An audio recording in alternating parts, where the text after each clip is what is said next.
विविध भारती पुणे ठळक बातम्या. आरोग्य मंत्रालयानं आज सकाळी जाहीर केलेल्या आकडेवारीनुसार देशात सध्या कोविडचे 2,89,240 रुग्ण उपचार घेत आहेत. काल दिवसभरात 26,895 रुग्ण या आजारातून बरे झाले आहेत. आतापर्यंत देशातले 96,63,382 रुग्ण कोरोनामुक्त झाले आहेत. काल 333 रुग्णांच्या मृत्यूची नोंद झाली. या आजारामुळे आतापर्यंत 1,46,444 रुग्णांचा मृत्यू झाला असल्याची बातमी आरोग्य मंत्रालयानं दिली आहे.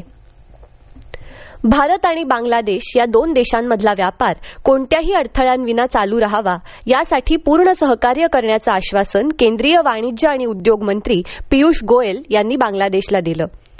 भारत आणि बांगलादेशाच्या शेतीविषयक परिषदेत काल दूरदृश्य प्रणालीच्या माध्यमातून ते बोलत होते.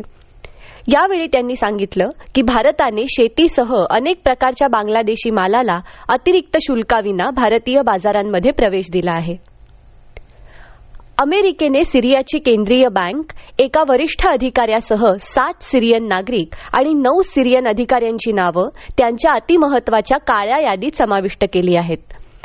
अमेरिकेच्या कोषागार विभागाने पत्रकारांना दिलेल्या माहितीनुसार सिरियाच्या राष्ट्रपती कार्यालयात काम करणाऱ्या वरिष्ठ अधिकारी लीना मोहम्मद नझीर अल किनाये आणि त्यांचे पती मोहम्मद हम्माद मोहम्मद अदनान मसौती यांच्यावरही निर्बंध लादण्यात आले आहेत.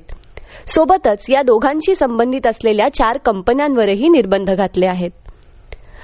महाराष्ट्र राज्य माध्यमिक आणि उच्च माध्यमिक शिक्षण मंडळानं 20 नोव्हेंबर ते 10 डिसेंबर या काळात घेतलेल्या 10वी आणि 12वीच्या पुरवणी परीक्षांचा निकाल आज ऑनलाईन पद्धतीनं जाहीर करण्यात येणार आहे. दुपारी 1 वाजता मंडळाच्या अधिकृत संकेतस्थळावर हा निकाल विद्यार्थ्यांना पाहता येईल. या होत्या आतापर्यंतच्या ठळक बातम्या. यानंतरच्या ठळक बातम्या सकाळी 10:58 मिनिटांनी.